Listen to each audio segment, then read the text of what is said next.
पवित्रता, मन की, वचन की, कर्म की पवित्रता।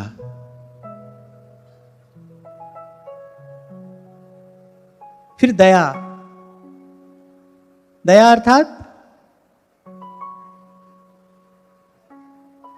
बिना कारण, अकारण ही किसी के दुख से दुखी होकर उसके दुख को दूर करने की जो इच्छा है, उस भावना का नाम है दया, इस गुण का नाम है दया। फिर शांति, शांति अर्थात क्रोध जय, क्रोध को जीतना शांति है। और फिर से स्पष्ट करूं, शांति नहीं, क्षांति, क्षत्रिय का क्ष है यहां, शांति, क्रोध को जीतना शांति। और त्याग, और जब त्याग की बात आई थी तो मैंने कहा था भाई श्री कृष्ण के जैसा त्यागी और कोई नहीं है, हो नहीं सकता। रंच प्रेम के लिए ये अपनी सारी प्रभुता, अपने सारे ऐश्वर्य, अपनी सारी भगवत्ता का त्याग कर देते हैं, अपने आप तक को दे डालने वाले हैं श्री कृष्ण। और फिर संतोष, और संतोष का बड़ा सीधा सा अर्थ मैंने आपसे निवेदन किया था, संतोष अर्थात तृष्णा का त्याग। इनका पुनः स्मरण करके हम आगे बढ़ेंगे। मैंने कहा था कि जो प्राप्त है वो पर्याप्त है, केवल इतने से का नाम संतोष नहीं है। हम यही समझते हैं ना कि भाई हमें जो प्राप्त है हम उसी में प्रसन्न है, इसी का नाम संतोष है। पर कभी कभी ऐसा होते हुए भी आगे कुछ और प्राप्त करने की इच्छा होती है, पर यहां है तृष्णा के त्याग का नाम संतोष है। आज भी प्रसन्न है और आगे के लिए भी किसी अन्य विषय वस्तु की कोई कामना नहीं है, इस स्थिति का नाम है संतोष। इसे ही संतों ने परम धन माना है। जब आवे संतोष धन, सब धन धूरी समान। और फिर आर्जवम, आर्जवम अर्थात सरलता, मन वचन कर्म से एक होना। आपका विचार, आपकी वृत्ति, आपकी क्रिया सब जब एक दिशा में आगे बढ़ते हैं, मन वचन कर्म से जब आप एक हैं, जो सोचते हैं वही कहते हैं, जो कहते हैं वही करते हैं, जब आपका व्यक्तित्व बटा हुआ नहीं होता, इसे कहते हैं सरलता। और जब भगवान ने यह कहा है ना, मोहे कपट छल छिद्र न भावा, तो जहां छल कपट और छिद्र का अभाव है उसी स्थिति का नाम है सरलता, जहां न छल है, न कपट और न परदोष दर्शन है, इसे कहते हैं सरलता। फिर शम, शम अर्थात मनस्थैर्यम, मन की स्थिरता शम है। दम, बाह्य इंद्रियों का जो संयम है उसे दम कहते हैं। पहले दम साधा जाता है, फिर शम सधता है, शम दम। और शम दम का परिणाम क्या है? जीवन में शक्ति का संचय होता है। इसीलिए पहले शम दम कहा, सत्यम शौचम दया क्षांति त्यागः संतोष आर्जवम शमो दमस तपः। फिर कहा शम और दम से युक्त होकर ही कोई तप करता है। और तप अर्थात, तप शब्द को समझने में तो बहुत भूल हो जाती है। कोई समझता है जंगल में जाकर धूनी तापने वाला ही तपस्या कर रहा है, भूखा पड़ा है, प्यासा पड़ा है, वही तपस्या कर रहा है।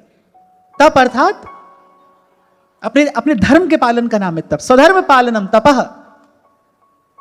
जब आप अपने कर्तव्य का पालन करें तो आप तपस्वी हैं। आप कहीं भी रहते हैं, आप दुकान पर भी बैठे हैं, लेकिन यदि आप ईमानदारी से अपना व्यवहार चला रहे हैं तो आप वहां उस स्थान पर बैठे बैठे भी तपस्वी ही हैं। और मैं तो एक और बात भी सदा से कहता आया हूं, सब छोड़कर किसी गिरी कंदरा में जाकर बैठ जाना सरल है, पर व्यवहार में रहकर सत्य की आराधना करना बहुत कठिन है। जब आप संसार में हैं, व्यवहार में हैं, हर पल हर दिन आपके सामने कोई ना कोई प्रतिकूलता आकर खड़ी हो जाएगी, लेकिन आपको अपना स्वधर्म नहीं छोड़ना है, आपको अपना कर्तव्य पालन नहीं छोड़ना है। अरे तो बहुत बड़ी तपस्या है। इसीलिए महाभारत के आरंभ में ही गृहस्थ आश्रम को सर्वोच्च आश्रम कहा है। गृहस्थी व्यक्ति यदि केवल निष्ठा से, ईमानदारी से, यदि केवल अपने कर्तव्य का ही पालन करता रहे तो उसको कोई और तपस्या करने की आवश्यकता ही नहीं, क्योंकि वो सरल नहीं है। मैं फिर कह रहा हूं, व्यवहार में रहते हुए सत्य का साधन सरल नहीं है। आप किसी कोने में किसी स्थान पर बंद पड़े हैं, आप व्यवहार करते ही नहीं किसी से, तो आपके सामने ऐसी परिस्थिति ही नहीं आएगी। आएगी भी तो बहुत कम आएगी। लेकिन जो व्यक्ति व्यवहार में है उसको तो भाई दिन रात जूझना पड़ेगा इससे। वो तो दिन रात तपेगा ना, संयम की अग्नि में उसको दिन रात तपना पड़ेगा। इसलिए मैंने कल आपसे कहा था, ये कुछ शब्द तो ऐसे हैं जिनका हम अपने जीवन में, अपने व्यवहार में अनेक अनेक बार प्रयोग करते हैं, लेकिन इनका वास्तविक अर्थ नहीं समझते हैं। अब बताओ, कल से पहले, कल की चर्चा से पहले, क्या हम जानते थे तप का अर्थ स्वधर्म पालन होता है? तप माने यही सोचते थे भाई जंगल में, वन में, पहाड़ में, अग्नि में, जल में रहकर कोई तप करता है। ना ना, अपने कर्तव्य को ईमानदारी से उसका निर्वाह करना, ये सबसे बड़ा तप है, श्रेष्ठ तप है। तप के भी अनेक अनेक प्रकार है ना, पर सब तपों में श्रेष्ठ तप है स्वधर्म पालन। और श्री गीता जी में भगवान ने यही कहा है, स्वे स्वे कर्मण्यभिरतः संसिद्धिं लभते नराः। इसीलिए बहुत पहले से आपको स्मरण हो तो मैं आपसे कहता आ रहा हूं, अपने कर्तव्य से भागो मत। जो आपको प्रारब्ध से मिला है ना, आप ये मत सोचो कि आप उससे भागकर अपने लिए कोई मार्ग बना लोगे। ना ना, वो तो 7 पाताल और 7 आकाश भी जीव का पीछा नहीं छोड़ता है। जो प्रारब्ध है ना, वो तो कहीं तक भी जीव का पीछा नहीं छोड़ता। अरे आप सोचो कितना प्रबल होता है प्रारब्ध। एक ज्ञानी महापुरुष जब अपने ज्ञान की अग्नि में अपने सारे विषय विकार भस्म कर देता है, तो भी केवल कभी कभी प्रारब्ध का भोग करने के लिए उसको इस संसार में रहना पड़ता है। प्रारब्ध का क्षय जब तक नहीं हो जाता तब तक वो संसार में रहता है। उसे करना कुछ नहीं है, उसकी कार्य सिद्धि हो गई, उसने अपना कल्याण कर लिया। एक बात आपको और बता दूं, सत्य जान लेने के बाद, इस संसार की असारता का बोध हो जाने के बाद, गुरु की कृपा से ज्ञान हो जाने के बाद, इस देह का बोझ ढोना कभी कभी बड़ा कठिन हो जाता है, बड़ा कठिन हो जाता है। अपना कार्य कर लिया, जिस कार्य के लिए आए थे वो कार्य कर लिया, अब उसके पश्चात क्या करना है? अब कोई सोचे भाई आपके कारण किसी और का कल्याण होगा। मैं तो अपने जीवन में ये बात समझ पाया, हम किसी को सिखाएंगे, हम किसी को बताएंगे, हम किसी को इस रास्ते चलाएंगे, ये विचार ही दूषण स्वरूप है। अनेक अनेक दोष इस विचार में भरे हैं। ऐसा नहीं होता है। काल की, कर्म की गति बड़ी विचित्र है। कल्याण कराने वाले तो प्रभु ही हैं, एकमात्र प्रभु है, दूसरा कोई है ही नहीं। न था, न है, न कभी होगा। ये तो भगवान अपने भक्तों को यश देते हैं, भगवान अपने संतों को यश देते हैं। कह रहे हैं अपने मुख से मोते अधिक संत करी लेखा, तो भगवान अपने भक्तों संतों को केवल यश देते हैं। करने वाले तो भाई वही हैं, वही हैं, वही हैं। इसलिए बुद्धिमानी इसी में है, उसको स्वीकार करके पवित्रता से, निष्ठा से, ईमानदारी से अपने कर्तव्य का पालन करो। अब धर्म का पालन करोगे, धर्मते विरति, संसार से विरक्ति, विषय से विरक्ति हो जाएगी। फीका लगने लगेगा संसार अपने आप। कब लगेगा? जब संसार की असारता का आपको बोध हो जाएगा। आप जब स्वयं देख लेंगे, स्वयं जब आप अनुभव कर लेंगे, भाई ये तो पानी को मथने जैसा है। और कल मैंने आपसे शायद कहा था कि जिस दिन मन उपराम हो जाता है ना, जिस दिन मन को लगता है भाई यहां से सुख नहीं मिलेगा, बच्चा बड़ा होता है, एक दिन जो खिलौना उसको प्राणों से प्यारा था, एक दिन बच्चा उसी खिलौने को एक और फेंक देता है, कभी मुड़ के उसकी ओर देखता ही नहीं। क्यों? क्योंकि अब उसका मनोरंजन नहीं हो रहा है ना खिलौने से, अब उसे कोई और चीज मिल गई है। मन कब तक लगाए किसी से? जब तक उससे कुछ ना कुछ सुख की आशा बंधी है। तो जैसे ही संसार के वास्तविक स्वरूप का ज्ञान होता है ना, मन अपने आप हट जाता है, फिर नहीं रहेगा यहां, एक क्षण के लिए नहीं रहेगा। लेकिन ये उपरति होती कैसे है? कि धर्म ते विरति। इसी उपरति को प्राप्त करने के लिए धर्म का पालन किया जाता है, और वही स्वधर्म पालन तप है। तप से 2 कार्य होते हैं, शक्ति का संचय होता है, शक्ति का संचय होता है, और तप से भीतर और बाहर की, आंतरिक और बाह्य शुद्धि होती है। ध्यान रखना, शक्ति और शुद्धि, ये तप का प्रसाद है। तो शमो दमस तपः, और फिर आया साम्यम। कल यही हमने चर्चा को विराम दिया था। और ये गुण भाई भगवान का गुण है।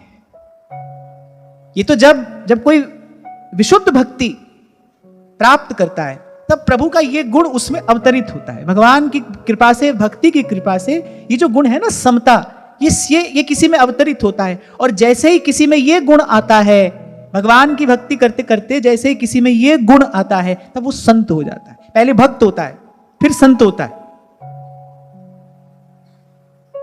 पहले कोई भक्त होता है, फिर संत होता है। इसीलिए मैंने कल आपसे कहा था, तभी प्रभु कह रहे हैं कि मोते अधिक संत करी लेखा। भक्त भी कह सकते थे, पहले कोई भक्त होता है, भक्ति करते करते फिर जब मति स्थिर होती है,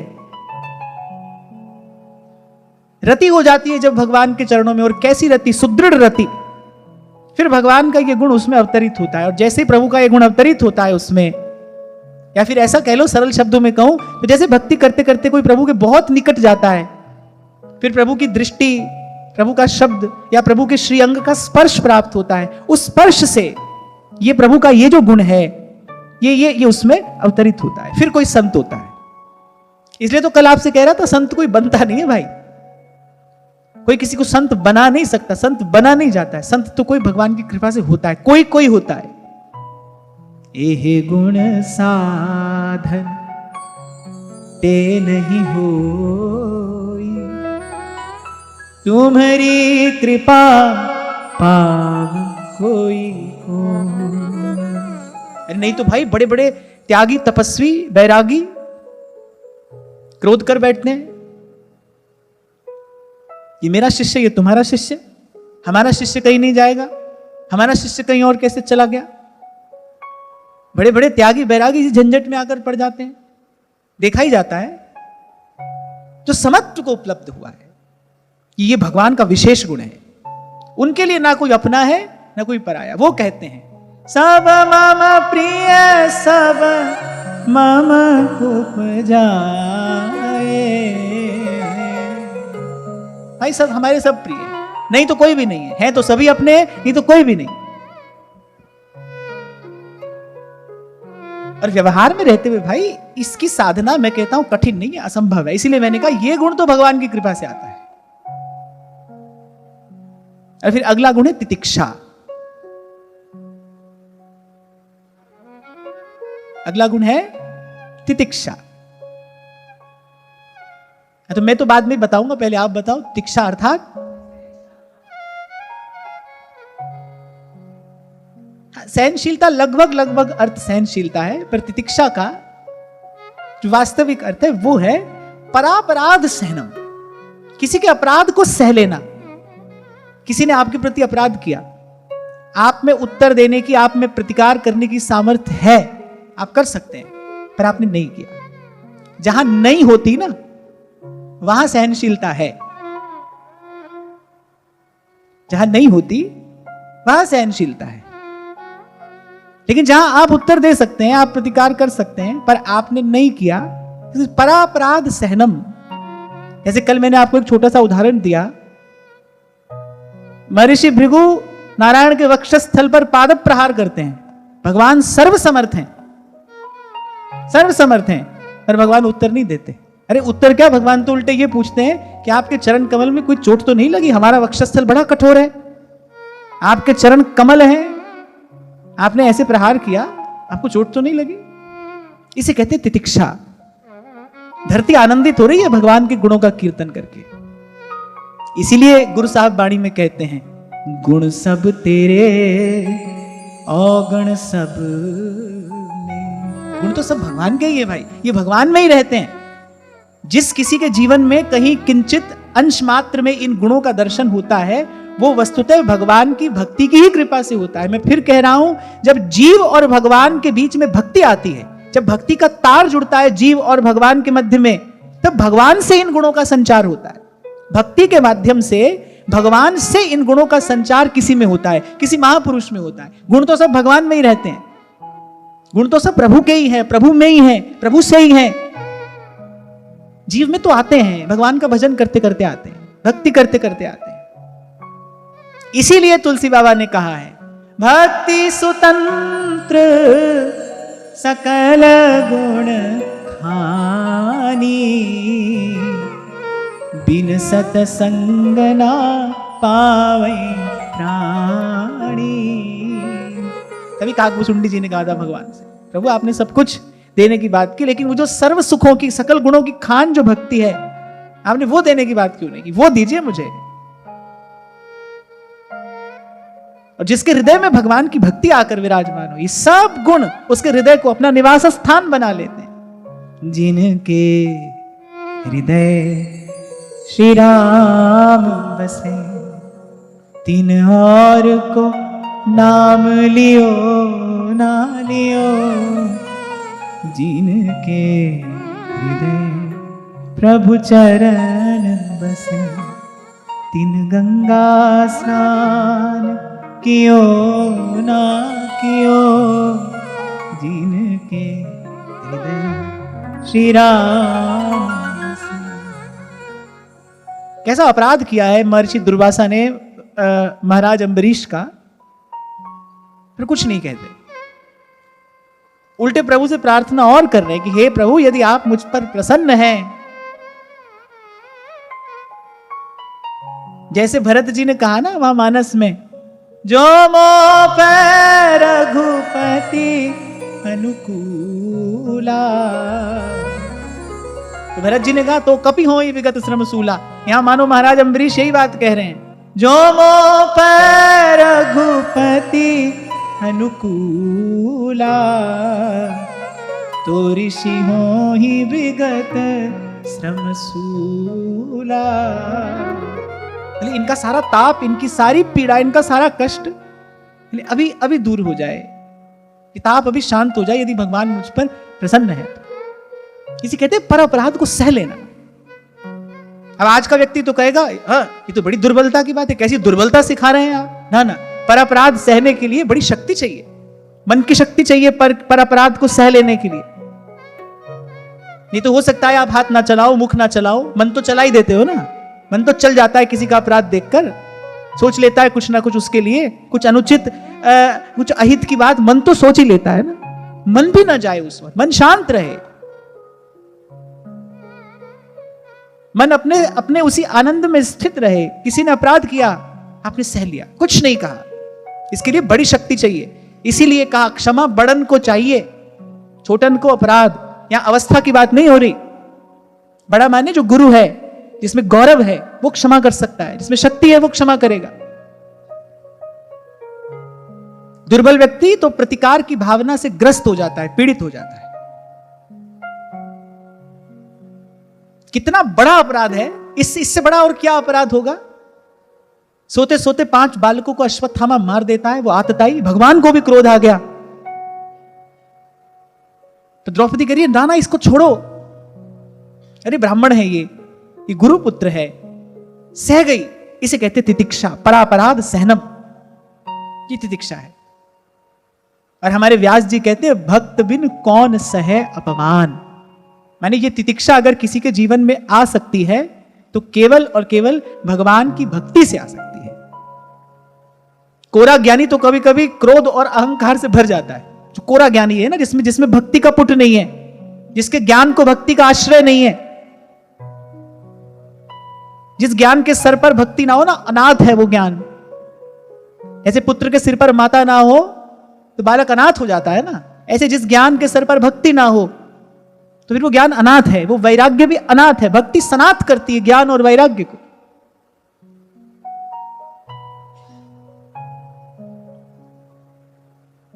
तो फिर अगला ये गुण है तितिक्षा, भगवान सह लेते हैं।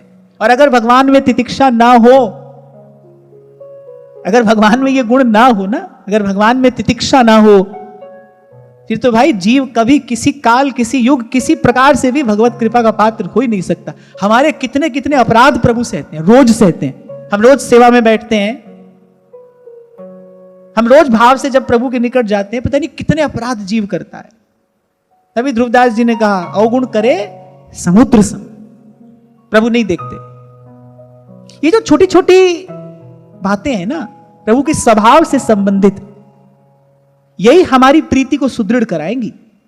हम इन गुणों का कीर्तन कर रहे हैं, एक प्रकार से प्रभु के स्वभाव का विचार हो रहा है ना, यहां प्रभु के स्वभाव का चिंतन कर रहे हैं।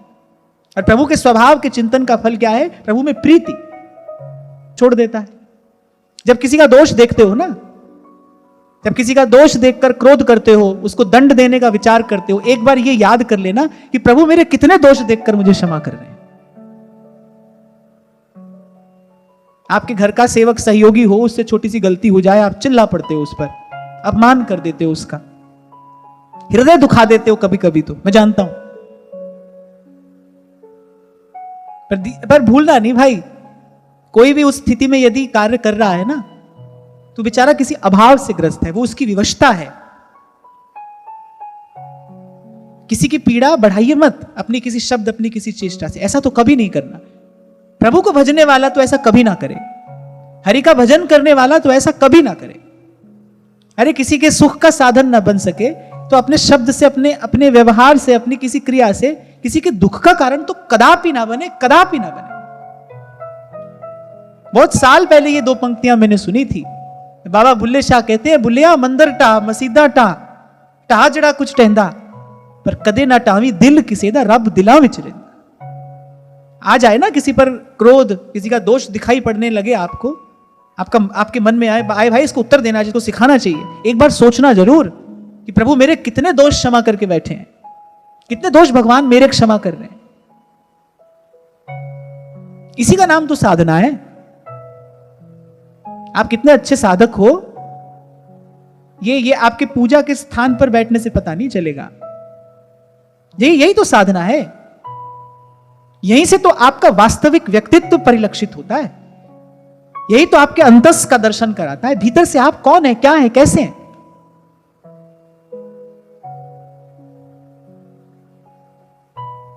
कभी कहा था मैंने आपसे, देखना अपने आप को, विचार करना। छोड़ सकते हो अपना सुख किसी के लिए, अपने हिस्से का सुख छोड़ सकते हो किसी के लिए। किसी ने किया है आपका अपराध, क्षमा कर सकते हो उसको। और क्षमा माने क्षमा, स्वस्थ हृदय से क्षमा, चिढ़ते कुड़ते हुए क्षमा नहीं, स्वस्थ हृदय से क्षमा कर सकते हो। इन सब कसौटियों पे परखा जाता है स्वयं को। भाई मेरा पांव सदमार्ग पर पड़ा भी है कि नहीं, कहीं भ्रम तो नहीं है। और इसको कोई आश्चर्य ना समझना कि भ्रम क्या है। अरे इसमें जन्म जन्म बिता दिए आपने, मैंने भ्रम में ही तो बिताए, जन्म जन्म भ्रम में ही तो गवा दिए, फिर भ्रम हो सकता है वो भ्रम का अंधेरा अभी छटा ही ना हो सकता है अभी प्रकाश की किरण फूटी ना हो, लग रहा हो कि हम चल रहे हैं, चल ही नहीं रहे।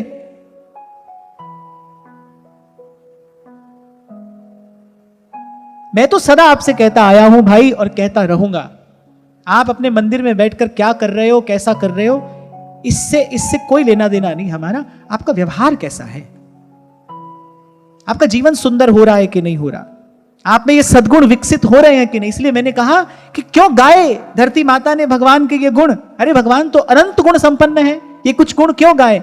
इसलिए आपको मुझे बताने के लिए, भाई इनमें से कुछ गुणों का किसी अंश तक हम अपने जीवन में संचय कर सकते हैं, और कृष्ण भक्त को तो करना चाहिए। जिसके संग रहो, जिसके साथ रहो, उसके जैसा हो जाना ही तो पड़ता है। एक कन्या विवाह करके ससुराल में आती है, ससुराल के सब रीति रिवाज, सब तौर तरीके वो स्वीकार कर लेती है कि नहीं, अपना लेती है कि नहीं। अब प्रभु के होने चले हैं, प्रभु से संबंध बनाना है, तो भाई प्रभु के कुछ गुण हमारे जीवन में आने चाहिए ना।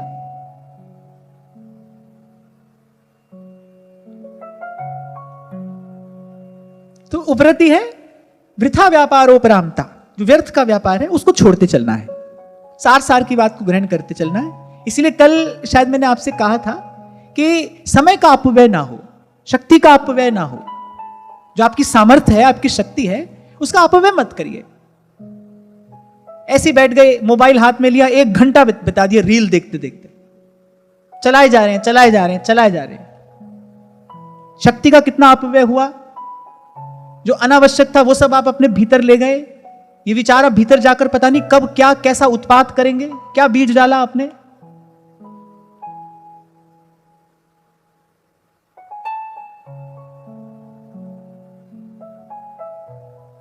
और भगवान का ये दिव्य गुण है,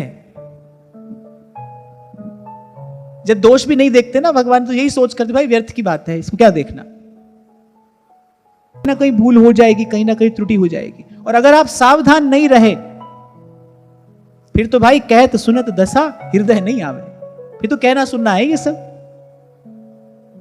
फिर तो ये कथन श्रवण केवल मनोरंजन का साधन बन के रह जाएगा।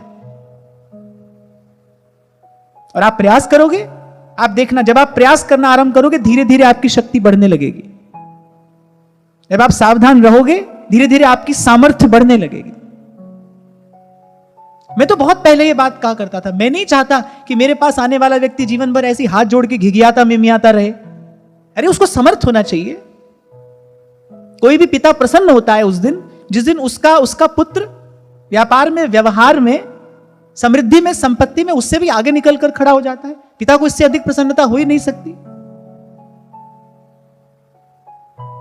और फिर संत का तो गुण यही है, पारस में और संत में बड़ो अंतरो जान, वो लोहा कंचन करे ये कर दे आप समान। क्यों शिष्य सदा शिष्य ही बना रहे? उसमें भी तो गौरव आना चाहिए, उसमें भी तो गौरव आना चाहिए, वो गुरु सा हो जाना चाहिए, उसके जीवन में भी वो गुरुत्व आना चाहिए ना। यदि शिष्य हुआ है तो शिष्य ही बने रहने के लिए थोड़ी हुआ है। एक इंजीनियरिंग का विद्यार्थी जीवन भर इंजीनियरिंग का विद्यार्थी बना रहे, इंजीनियर कभी बने ही नहीं, this is total failure of education system. ये तो सब कुछ व्यर्थ है। जो पढ़ने गया है वो जीवन भर उसका विद्यार्थी बना रहे, वो उपलब्धि कभी उसको मिले ही नहीं, तो भी कोई व्यर्थ की बात है। और कभी कहा था मैंने, भूखे को 2 भोजन रोटी खिलाना अच्छा है, भोजन कराना अच्छा है, और किसी भूखे व्यक्ति को भोजन कमाने लायक बना दो, इससे अच्छा तो कुछ हो ही नहीं सकता। उसको आप आत्मनिर्भर बनाइए। ऐसी मुझे लगता है कि गुरु का ये पवित्र कर्तव्य है, वो अपने शिष्य को आत्मनिर्भर बनाए, वो उसको उसकी शक्ति से परिचित कराए।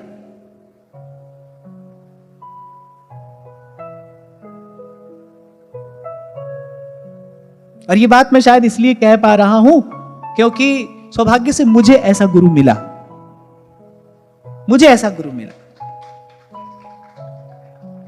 अभी कुछ दिन पहले की बात है, एक व्यक्ति बार बार किसी ना किसी प्रकार से संदेशा भेज रहे थे कि एक बार हमारे घर आइए, एक बार हमारे घर आइए। मैंने पूछवाया भाई क्यों आए, क्यों आए? मैंने बहुत सुंदर घर बनाया, मेरा घर देखिए। भाई और कोई बात होती तो मैं फिर भी चलो विचार करता, भाई हमारा बड़ा भाव है, आपकी सेवा करने का मन है, आपको कुछ भोजन कराने का मन है, ये सब बात होती तो समझ में आई। बोले हमारे घर आइए, हमारा घर देखिए, हमने बहुत सुंदर घर बनाया है। मैंने कहा मैंने अपने गुरु की कृपा से रब का घर देख लिया है, मुझे किसी का घर नहीं देखना है। प्रभु जानते हैं। और सबकी तरह मेरी भी यही इच्छा है कि भाई जब तक रहना है तब तक सुख से रहना है। और गुरु की कृपा से यह समझ में आ गया कि भाई सुख से कैसे रहा जा सकता है। सुख चाहत हरिवंश हित कृष्ण कल्प तरु से। हरि का गुण गाते गाते रहना है, बस एक बात समझ में आ गई, प्रभु का गुण गाते गाते यहां पर रहना है। तो यही उपरति है, वृथा व्यापारो परामता। वृथा के व्यापार से, व्यर्थ का जो लेना देना है। इसलिए कल मैंने आपको कहा था धीरे धीरे इसका प्रयास करिए अपने जीवन में। हमारा जो व्यवहार है कम हो, कम से कम।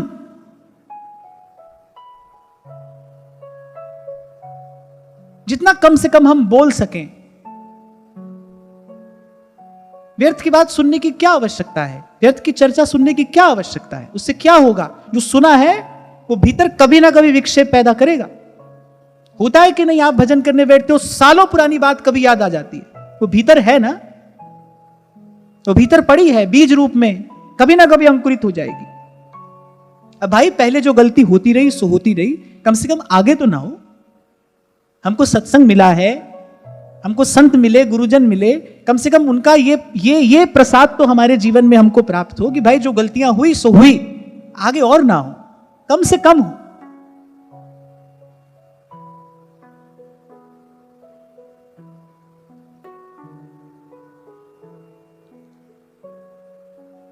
और फिर आगे माता कहती है श्रुतम। श्रुतम अर्थात जो शास्त्र के वास्तविक अर्थ को जानता हो, सुष्ठु श्रुत हो, शास्त्र के वास्तविक अर्थ को जानता हो। अब हम सोचेंगे भाई ये गुण हम में कहां से आएगा? कौन शास्त्र पढ़ेगा, कौन विचार करेगा? कुछ करने की आवश्यकता नहीं है। जहां लगी साधन वेद बखानी, सब कर फल हरि भगति भवानी। सब वेद शास्त्रों का सार स्वरूप सिद्धांत यही है। अंतःकरण की शुद्धि हो, भगवान में प्रीति। मैं पुनः आपको स्मरण दिलाऊं, जितने साधन कहे गए हैं केवल अंतःकरण की शुद्धि के लिए हैं, मन शुद्ध हो जाए उससे।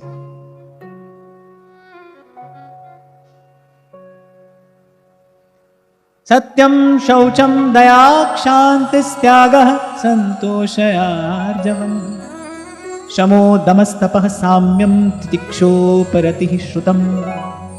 आगे कहते हैं भगवान वेदव्यास, और यहां माता धरती श्री कृष्ण के गुणों का अनुकीर्तन करते हुए कह रही हैं, ज्ञानम विरक्तिरैश्वर्यम शौर्यम तेजो बलम स्मृतिः स्वातंत्र्यम कौशलम कांतिर्धैर्यम मार्दममेव च। फिर है ज्ञानम। अच्छा, भगवान को ज्ञान नहीं है, भगवान में ज्ञान नहीं है, भगवान ही ज्ञान है। सत्यम ज्ञानम अनंतम ब्रह्म, भगवान ही ज्ञान है, वो ज्ञान स्वरूपी है,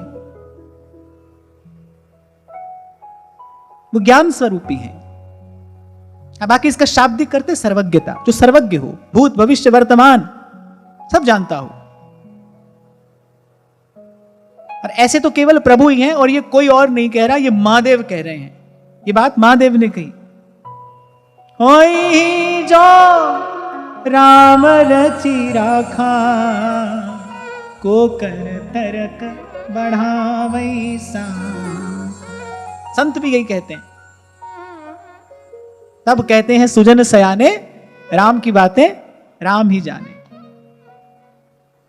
तभी सूरदास जी कह रहे हैं, सूरदास होनी सो होगी मूरख सोच करे रे विधना टारे नाही डरे रे विधना टारे नाही। भूलना नहीं, राम रचाया हो रहे, अटल किया जो राम, रत्ती घटे न तिल बढ़े, अटल राम का काम। प्रभु जानते हैं, सब जानते हैं, सर्वज्ञ केवल एक प्रभु है। इसीलिए कहा, यह जो ज्ञान कहा ज्ञानम अर्थात सर्वज्ञता, और सर्वज्ञ केवल ईश्वर है, एक, दूसरा नहीं कोई। कोई कम जानता है, कोई अधिक जानता है, कोई और अधिक जानता है, लेकिन सब कुछ कोई नहीं जानता है। सर्वज्ञ केवल ईश्वर है, केवल प्रभु है। सर्वज्ञ केवल भगवान है। कोई त्रिकालज्ञ हो सकता है, भूत भविष्य वर्तमान जानने वाला हो सकता है, लेकिन उसके जानने की भी एक सीमा है, उसके जानने की भी एक अवधि है, एक लिमिट है। वो उससे अधिक नहीं जान सकता है। सब कुछ जानने वाले तो प्रभु हैं, ये गुण प्रभु का है। और फिर कोई उनका भजन करता है, किंचित उसमें भी आ जाता है। आपने बड़ा अच्छा, बड़ा सुगंधित इत्र लगाया हो, आप एक क्षण के लिए किसी को हृदय से लगाओ, थोड़ी सी खुशबू चली जाती है ना उसके साथ। अब भक्त तो भाई दिन रात लगा ही रहता है भगवान के साथ में, नाम जप रहा है, सेवा कर रहा है, ध्यान कर रहा है। भक्त तो दिन रात मन से, वचन से, कर्म से प्रभु के संग ही तो लगा है। ऐसे भगवान के गुण आते हैं। अरे श्रीमद गोस्वामी श्री नाभादास जी महाराज तो कहते हैं, भक्ति भक्त भगवंत गुरु चतुर नाम वपु एक। कभी कभी तो ऐसा भी होता है, भक्त भगवान से एक हो जाता है। संसार के लोगों को बड़ा आश्चर्य होता है, कैसे मीरा बच गई विष पी के। अरे मीरा भक्त है, और भक्त और भगवान में अभेद होता है, इसमें कोई भी आश्चर्य नहीं है। इसमें तो कोई भी आश्चर्य नहीं, तो बड़ी बड़ी छोटी सी घटना है।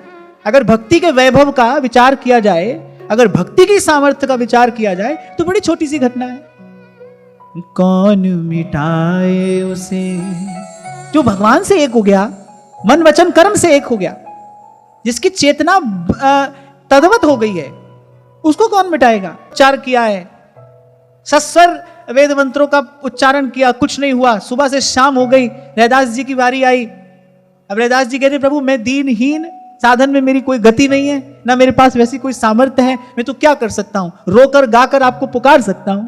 ऐसी लाल तुद बिन कौन करे, गरीब निवाज गुस्सैया मेरो, गरीब निवाज गुस्सैया मेरो, माथे छतर धरे धरे ऐसी लाल तुद बिन कौन करे।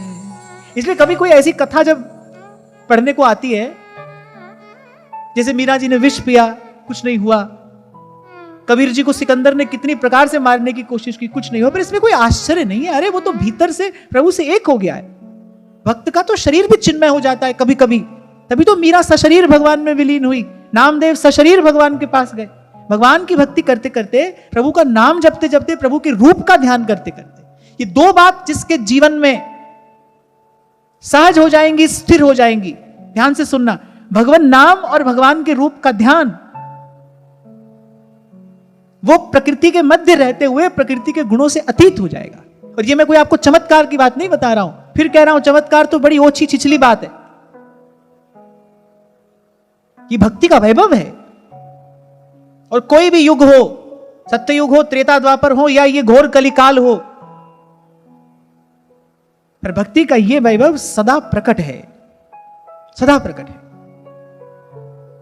अरे वो जो भगवान की त्रिगुणात्मिका माया है, उसके वशीभूत ये मन जो बार बार पाप में प्रवृत्त होता है, भगवान का नाम जपते जपते मन शुद्ध होता है कि नहीं? मन न्यारा हो गया कि नहीं? मन प्रकृति के गुणों से परे हो जाता है कि नहीं हो जाता? दीर्घ काल तक भजन करते करते सहज ही संसार के विषय से उपरति होती है कि नहीं होती? अवश्य होती है भाई, अवश्य होती है। ऐसे ही जब भक्ति बहुत बढ़ जाती है,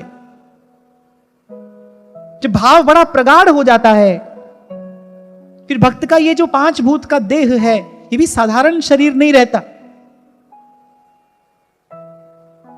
अरे हमारी भोली सखी के ही जीवन की घटना है। ऐसा था ना महाराज जी कि उनकी कोई शल्य क्रिया हुई थी, उनका कुछ उनको शरीर में व्याधि थी, तो डॉक्टर ने कहा भाई ऑपरेशन करना पड़ेगा कान की। तो उस डॉक्टर ने कहा ऑपरेशन करना पड़ेगा। तो उनकी शल्य चिकित्सा जब होनी थी तो डॉक्टर पहले एनेस्थीसिया देने लगे। उन्होंने कहा कि नहीं, इसकी कोई आवश्यकता नहीं है, और शायद बिना ही उसके उनका ऑपरेशन हुआ। जबकि बाद में उन्होंने यह कहा कि पहले मैंने नाम जप किया, तब मुझे थोड़ी पीड़ा थी, लेकिन उसके बाद जब मेरा मन रूप में लगा, मुझे पता ही नहीं चला ये सब कार्य कब हो गया। ये तो कोई बहुत पुरानी बात थोड़ी, अभी की घटना है ये। इसलिए मैंने कहा नाम और रूप, जिसके जीवन में सहज स्थिर हो जाएगा, सहज और स्थिर, धीरे धीरे भीतर बाहर बड़ा परिवर्तन देखने को मिलता है। आप स्वयं देखेंगे, संसार देखता है। इसीलिए तो आपको बार बार कहता हूं भाई, ये कोई कहने सुनने मात्र का विषय नहीं है। थोड़ी देर पहले यही तो आपसे कह रहा था, जीवन भर सुनते ही नहीं रह जाना भाई। हमको सुनना है क्योंकि कभी सुनते ही नहीं रह जाना। उत्तिष्ठत जाग्रत प्राप्य वरान निबोधत, आत्मावार द्रष्टव्य श्रोतव्यो मंतव्यो निधिध्यासितव्य, उपनिषद कहते हैं। सुनिए, फिर उसका मनन करके, विचार करके कुछ उसको धारण करिए। अरे देखिए तो सही, कोई कौतुक आप भी तो अपने जीवन में देखो। 1000 बार मैंने आपसे कहा कि भाई भूलना नहीं, नाम नामकारी बहुधा निज सर्वशक्ति तत्रार्पिता नियमितः स्मरणे न काले। भगवान ने अपनी सारी शक्ति अपने नाम में रख दी है। जब जपो नाम, अपने मन में ये भाव रखना चाहिए ना, भाई भगवान का नाम मेरी जिह्वा पर है, और भगवान के नाम में भगवान का सारा ऐश्वर्य, सारा माधुर्य है।